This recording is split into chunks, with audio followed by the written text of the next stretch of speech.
Daniel, this is your child. I won't let this ruin my future. You're really leaving. Goodbye, Rachel. One day you'll regret this. The pregnancy test was still in Rachel's hand when she called Daniel. She had been in that small bathroom for almost 20 minutes, sitting on the edge of the bathtub, staring at two pink lines that changed everything. Her heart was pounding so hard she could feel it in her throat. But beneath the fear, beneath the shock, there was something warm spreading through her chest, something that felt like joy. She and Daniel had been together for 3 years. 3 years of Sunday mornings cooking jollof rice together in his apartment. 3 years of him telling her she was the only woman who truly understood him. 3 years of planning a future that, at least to Rachel, felt real and solid and close. So when he picked up the phone and she whispered, "Daniel, I'm pregnant," she was already imagining his face. She thought he would shout, laugh, maybe even cry a little the way men do when they are caught off guard by good news. What she did not expect was silence. A silence so long and so cold that the warmth in her chest began to die. "Daniel?" "How did this happen?" he said finally. Not softly, not with wonder. He said it the way a man says it when he already knows the answer but is looking for someone to blame. Rachel felt her stomach drop. "What do you mean, how? I was careful," he cut her off. "I was always careful, Rachel." Something tightened in her throat. "Are you serious right now? This is our baby, Daniel." He said nothing for a moment. She could hear him breathing, slow, calculated, the breathing of a man making a decision. "I need to think," he said, and he hung up. She sat in that bathroom for another hour, staring at the two pink lines. The tile floor was cold beneath her feet. Outside, rain was beginning to fall, tapping softly against the small window above the sink. She kept telling herself that he just needed time, that he was shocked, that by tomorrow he would come around. He did not come around. He came to her apartment 3 days later. She had dressed carefully that morning, made tea, arranged herself so she would look calm, even though she had barely slept. When he walked through the door, she searched his face for something, anything that looked like the man she had loved. What she saw instead was a stranger. He sat down. He did not touch her. He placed his hands on his knees and he told her in a flat, quiet voice that he was not ready to be a father. That this pregnancy would destroy everything he had worked for. That he had a business to build, connections to maintain, a life that could not afford this kind of complication. Rachel stared at him. "A complication?" she whispered. "Daniel, this is our child." "You did this on purpose," he said. "You wanted to trap me." The words hit her like a slap. She felt tears rising, but she refused to let them fall, not in front of him, not while he was looking at her with that cold, distant expression, as if she were a problem he was trying to solve, rather than the woman he had held every night for 3 years. "Get out," she said. He left without looking back.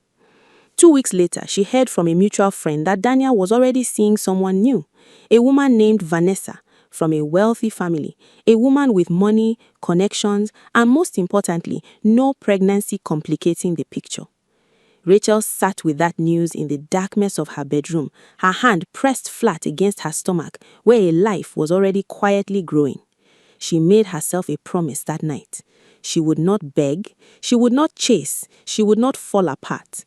Whatever it cost her, she would bring this child into the world and she would make sure that child knew from the very first breath that one parent had chosen them without hesitation. Nobody prepares you for what it feels like to be pregnant and alone. Not the books, not the women who smile and say you'll be fine. Not even the mother who holds your hand at the clinic and says the right things, but goes home to her husband every night while you go home to silence. Rachel's mother, Grace, was a good woman, strong, the kind of woman who had ironed her husband's shirts every morning for 30 years and never once complained. When Rachel told her about the pregnancy, about Daniel, about all of it, Grace sat quietly for a long time. Then she said, "You will carry this yourself. That is the only way." It was not harshness, it was honesty, and Rachel held on to it like a rope. She was working as an administrative officer at a small logistics company when her body began to change. The morning sickness came first, arriving without warning, sending her rushing to the bathroom at work while she prayed nobody noticed. Then the tiredness, a tiredness that sat in her bones like wet sand. She would finish a full day at the office, take a crowded bus home, climb 3 flights of stairs to her apartment, and collapse into bed, still wearing her work clothes.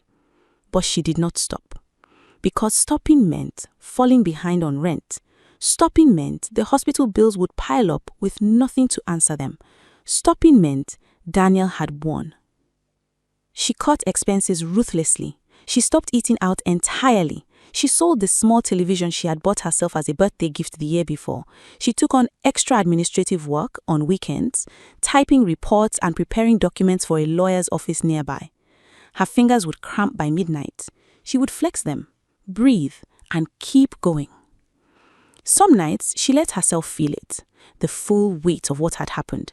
She would lie on her side in the dark, one hand resting on the growing curve of her stomach, and she would talk to the baby. She did not know yet if it was a boy or a girl. She just talked. About her day, about small, ordinary things, about the kind of life she was going to build for them both. I don't know how yet, she admitted one night, her voice barely above a whisper. But I know I won't stop trying. There were hard moments, the kind that catch you in the middle of a perfectly ordinary day and remind you what you have lost. She saw Daniel once outside a restaurant in Victoria Island. He was with Vanessa. The woman was beautiful in the effortless way that money makes possible. She was wearing a cream dress and laughing at something Daniel had said, her hand resting lightly on his arm. Daniel saw Rachel first. His eyes found her across the street, and for one sharp, terrible second, he looked directly at her stomach. Then he looked away. He turned his back and walked Vanessa through the restaurant door, as if Rachel were a stranger, as if she were nothing at all.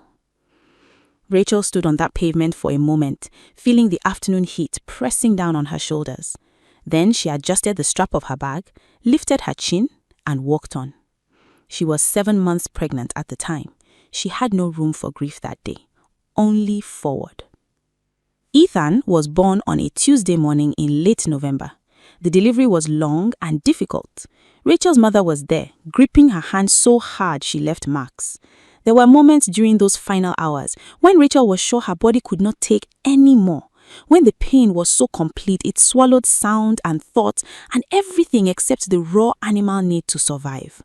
And then he arrived. Screaming, furious, absolutely perfect.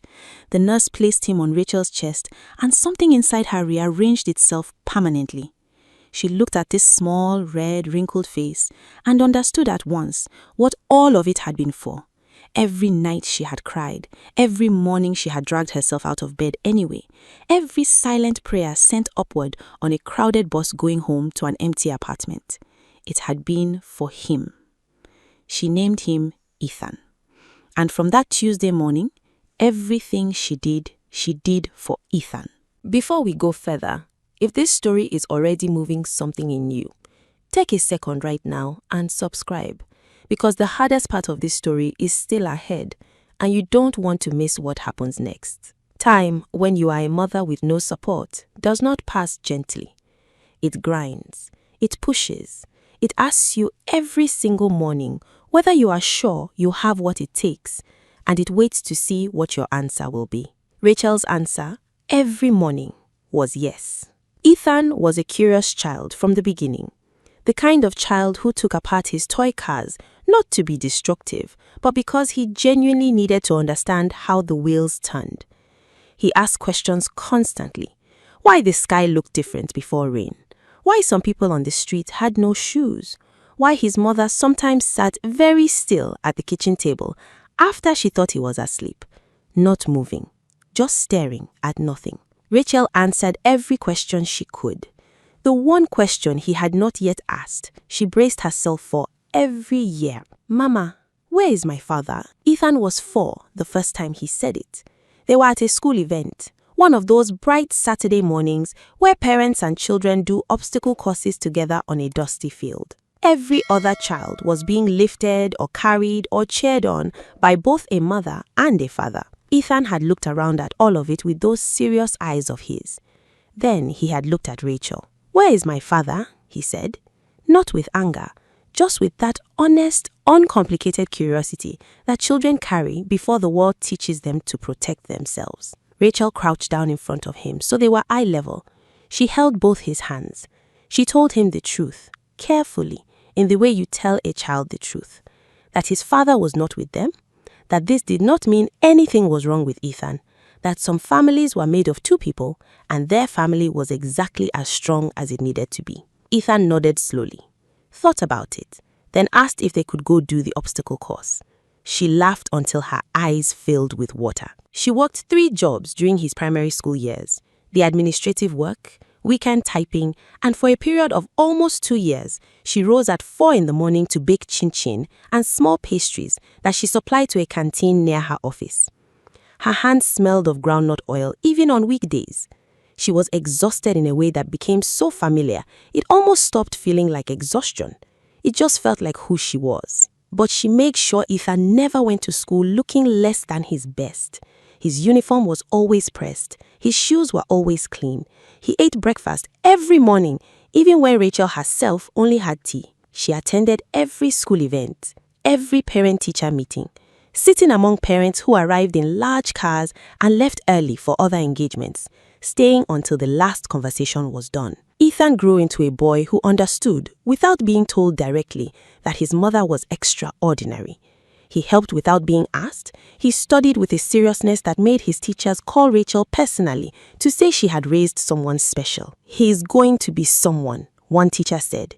"He already is," Rachel answered. She had not thought about Daniel in years, or at least she had trained herself not to. Whatever wound that man had made in her had long since scarred over. She did not have the time or the energy to keep it fresh. Then one evening, when Ethan was 9 years old, a black car she did not recognize pulled up slowly outside their building. Rachel was at the window. She saw it park. She saw a man step out.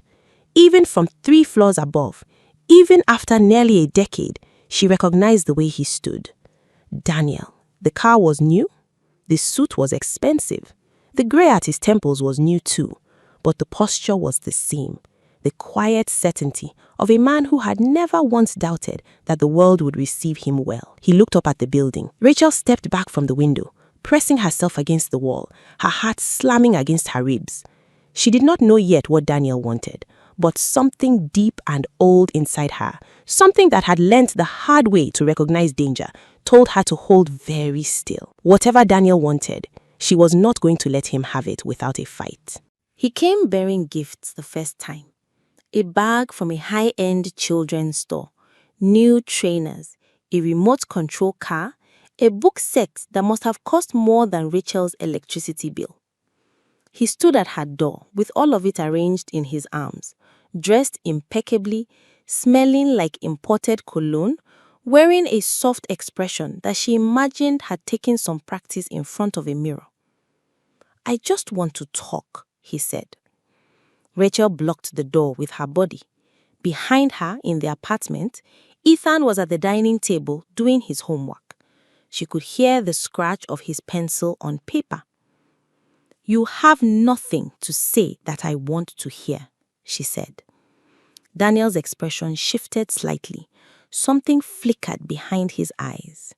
"He is my son, Rachel." The word "my" hit her somewhere savage. She breathed through it. "You decided that he wasn't," she said. "The night you told me I was trying to trap you. You made your decision, Daniel. You made it very clearly." He tried 3 more times that week, each time with a different approach. First the gifts, then a lawyer's letter that spoke warmly about a child's right to know both parents. Then a phone call from a number she didn't recognize, a smooth male voice that introduced himself as a counselor and spoke about co-parenting and healing. Rachel understood then what was happening. She had heard through connections they still shared the truth about Daniel and Vanessa's marriage. 7 years together, no children, specialist after specialist, she was told, with no result. Daniel, who had once run from a pregnancy like it was a burning building, had spent the last several years quietly desperate for an heir. And now he had found Ethan. Not because his heart had changed, not because fatherhood had called to something deep within him, but because his prestigious marriage had a void in it, and Ethan was the solution. When the custody papers arrived, Rachel's hands were steady as she read them, but her chest felt like something inside it had cracked. They were claiming she was an unfit mother, that Ethan's living conditions were inadequate, and that Daniel, with his resources and stability, could offer the boy opportunities she could not. She sat with those papers until Ethan went to sleep. Then she sat in the dark kitchen for a long time, very still. She had survived pregnancy alone. She had survived the years of grinding work and exhaustion, and the sharp pain of watching other families from a distance. She had raised a brilliant, healthy, loving boy with almost nothing but her own hands. And now they wanted to use her poverty against her, to dress her sacrifice up as negligence. She found a lawyer, a young woman named Adaize, who had fire in her eyes and charged less than the big firms but fought harder than any of them. Together, they began to build their case. Every school report, every medical record, every letter from Ethan's teachers, every receipt Rachel had ever kept, because she had always known that one day she might need to prove what she had done. The court battle began. It was worse than Rachel had imagined. Daniel's team was relentless. They filed motion after motion. They requested home inspections. They sent social services to Rachel's apartment twice on separate fabricated allegations. Once claiming Ethan had been seen with unexplained bruises, once claiming that Rachel kept an unsafe home environment. Both investigations found nothing, because there was nothing to find. But the strain of it was enormous. Ethan began to sense something was wrong. He became quieter. He watched Rachel with those serious eyes, tracking the tension in her face, asking careful questions. She told him as much of the truth as was appropriate for his age, that some adults were trying to cause problems, but that everything was going to be all right. She believed it when she said it. She had to. Then came the ruling for temporary custody. Rachel was in the courtroom when the judge read it. Temporary custody to Daniel, pending further review of both homes. She heard the words from a very far away, as if the sound of the courtroom had dropped into water. She turned to Adaize. Adaize's hand was on her arm. She was saying something. She could not hear it properly. All she could think was that she had to hold herself together long enough to get home, because Ethan would be watching, and she could not let her see her fall apart. She packed his overnight bag herself that weekend.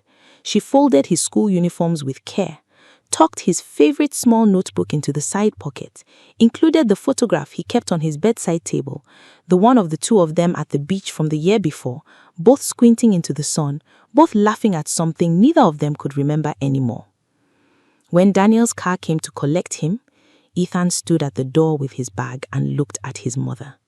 He was 10 years old, too young for this, too old to pretend he didn't understand what was happening.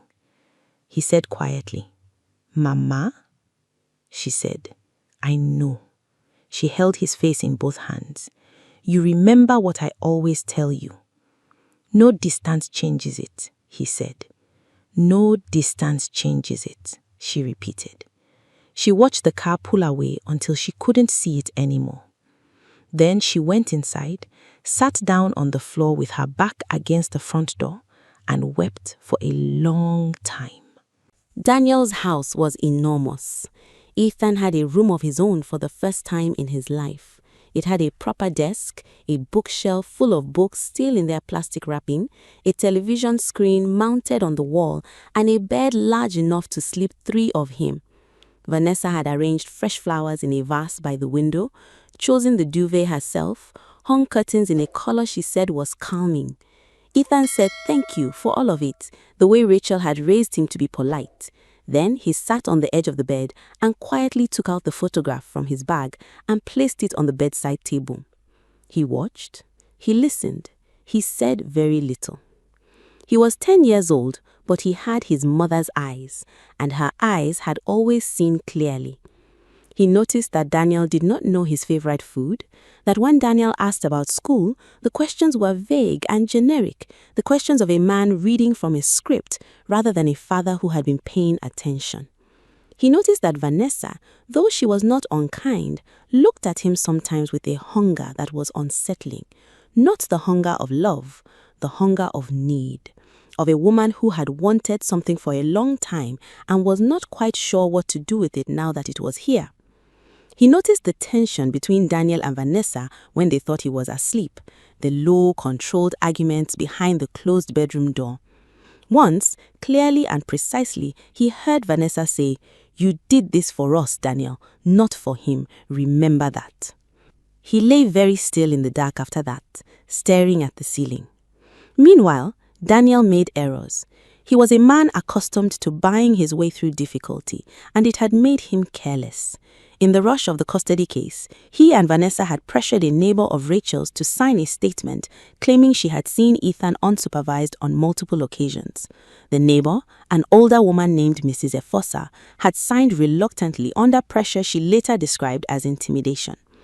Mrs. Efosa had a conscience. 3 weeks after signing, she contacted Adiaze's office. She came in person, she brought her original statement and a written account of how she had been approached, what she had been promised, and what she had been threatened with if she refused. She sat across from Adiaze and Rachel in a small office and told the truth in a steady, quiet voice. Adiaze worked through the night on the new submission. There was other evidence too, phone records that contradicted the timeline Daniel's team had presented, an email forwarded anonymously, later verified, showing correspondence between Daniel's lawyer and the social services officer who had conducted the second investigation. Correspondence that should never have existed between those two parties. The walls were cracking. Back in Daniel's house, Ethan had begun to ask questions. He asked Daniel one evening while they were sitting at the dinner table, with all its formal arrangement and its quiet discomfort, why he had not been there when Ethan was born, why he had not been there for any of it. Daniel was caught off guard. He stumbled through an answer about circumstances and complications and decisions that were difficult to explain. His voice was smooth, but his eyes were uneasy. Ethan looked at him for a long moment.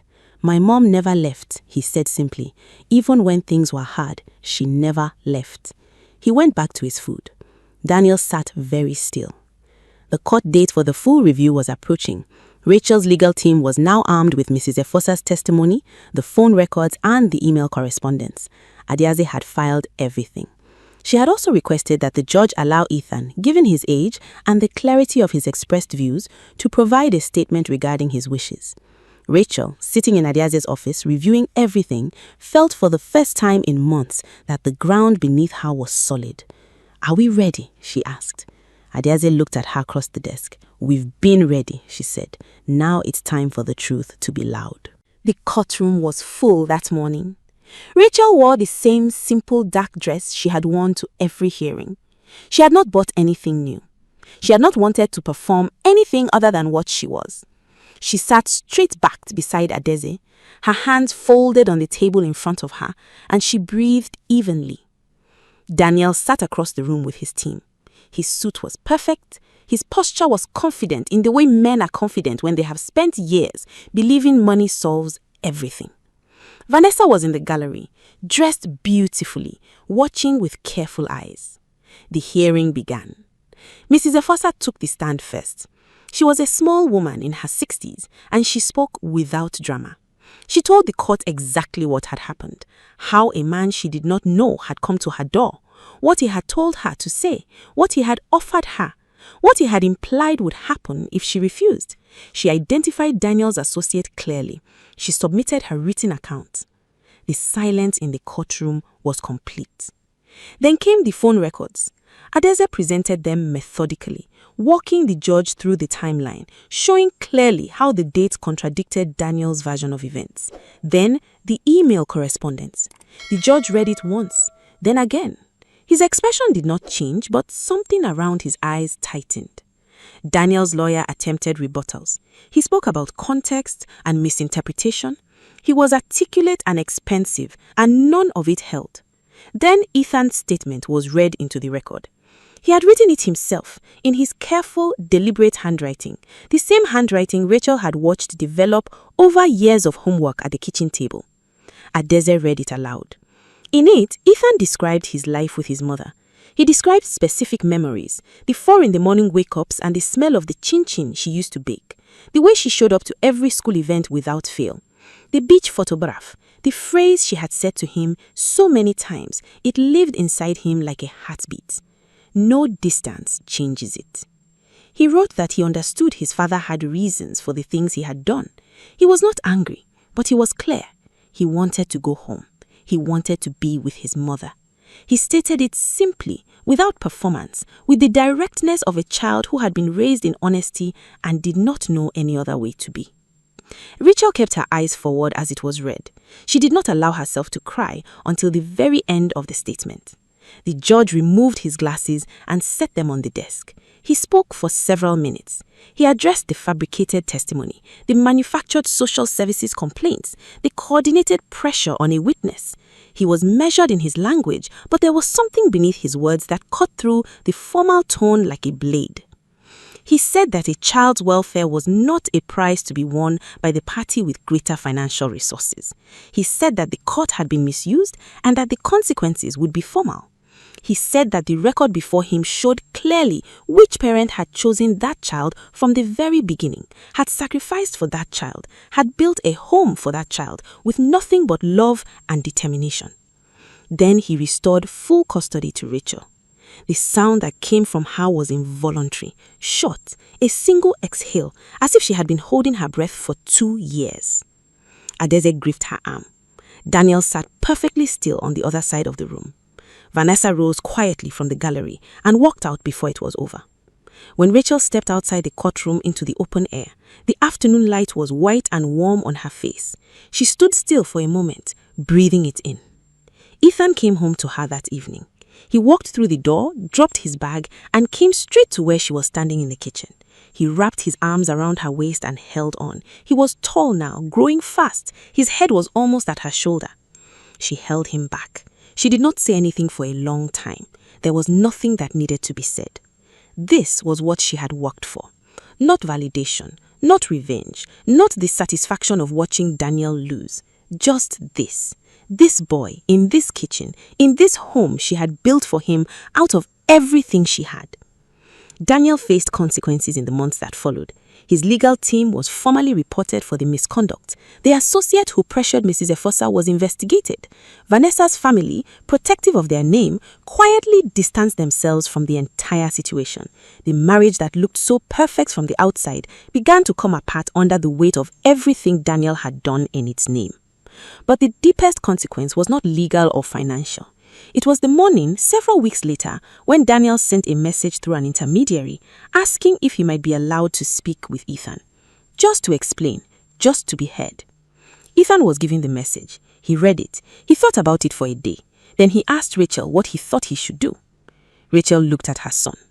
That is your decision, not mine. You are old enough to make it. Ethan nodded slowly. He thought about it one more time. Then he said, I don't need an explanation. I already know the truth. Maybe one day I'll be ready to talk to him, but right now, I'm okay. He picked up his textbook and went back to studying. Rachel watched him. This boy who was called a complication. This boy who was used as a pawn by a man who only remembered he was a father when it was convenient. This boy who came into the world already loved completely by one parent. He had grown into someone extraordinary. Not because Daniel had come back, because Rachel had never left. The truth always finds its way out.